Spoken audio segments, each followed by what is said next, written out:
संदीप की शादी एक सुंदर सी लड़की से 5 साल पहले हुई थी, लेकिन उसे हमेशा लगता था कि वह उसे धोखा दे रही है, क्योंकि उसकी पत्नी के कुछ व्यवहार बहुत ही संदिग्ध थे। वह चैटिंग करते समय लगातार हंसती और मुस्कुराती रहती थी। जब भी संदीप उससे पूछता कि वह किसे मैसेज कर रही है, वह कभी कहती उसकी माँ थी या कभी कहती कुछ दोस्त है। वह अक्सर देर रात काम से पर घर आती है। जब भी संदीप ने उससे पूछा कि क्या चल रहा है, वह हर बार हंसती थी। वह सिर्फ इतना कहती थी, यह काम के कोई दबाव के कारण है या कुछ और कारण बता देती। एक रात वह रात के 11 बजे दही और दूध लेने के लिए निकली। संदीप ये जानने के लिए जागता रहा कि वह कब वापस आती है। वह 2 बजे वापस आई। अब बस इससे ज़्यादा संदीप नहीं बर्दाश्त कर सकता था। उसने कुछ सबूत हासिल करने के लिए एक निजी डिटेक्टिव को काम पर रखा है। संदीप अच्छी तरह से जानता था कि बिना किसी सबूत के तलाक के लिए फाइल आगे बढ़ना मूर्खतापूर्ण होगा।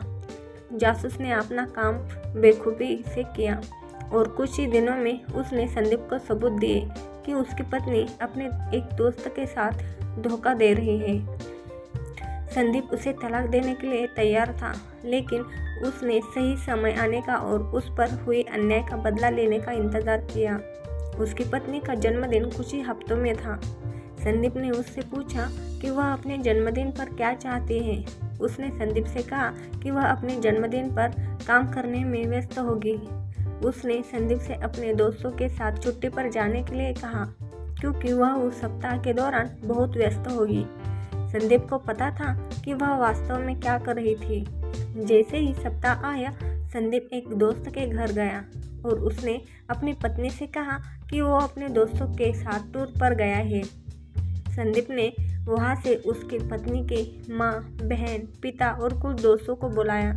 उसने उनसे कहा कि वो उसके जन्मदिन पर उसे एक बड़ा सरप्राइज देना चाहता है। संदीप ने उनसे कहा कि हम उसे सरप्राइज देने के लिए उसके कमरे में घुसेंगे। सुबह का समय था। घड़ी का समय 7:15 था। संदीप अपने अपार्टमेंट के ठीक बाहर सभी से मिला। वो सब लिफ्ट में गए। वो अब कुल मिलाकर 7 से 8 लोग थे। उसकी पत्नी की माँ के हाथ में जन्मदिन का केक था। उसके पिता के पास शैंपेन की बोतल थी। उसके बहन के पास फूलों का गुलदस्ता था। उसके सभी दोस्तों के पास उसके लिए कुछ उपहार थे। किसी को अंदाज़ा नहीं था कि क्या होने वाला है। संदीप ने सभी को जितना हो सके शांत रहने के लिए कहा। संदीप ने दूसरी चाबी से अपार्टमेंट का दरवाज़ा खोला जो उसके पास थी। वो सभी संदीप की पत्नी को सरप्राइज देने के लिए बेडरूम में घुसे और वहाँ वह दूसरे आदमी के साथ चैन से सो रही थी। उसके पिता ने सदमे में शैंपेन की बोतल फर्श पर गिरा दी। उसकी माँ ने केक के साथ भी ऐसा ही किया। संदीप ने ऐसा दिखावा किया जैसे वो इस घटना से काफ़ी टूट गया हो और जैसे उसे कुछ भी पता नहीं था और उसके दिमाग में बस यही चल रहा था। इससे अच्छा जन्मदिन का तोहफा कोई और हो ही नहीं सकता जो किसी पति ने अपनी बेवफा पत्नी को दिया हो। दोस्तों, अगर ये कहानी आपको अच्छी लगी तो वीडियो को शेयर और सब्सक्राइब ज़रूर करना। धन्यवाद दोस्तों।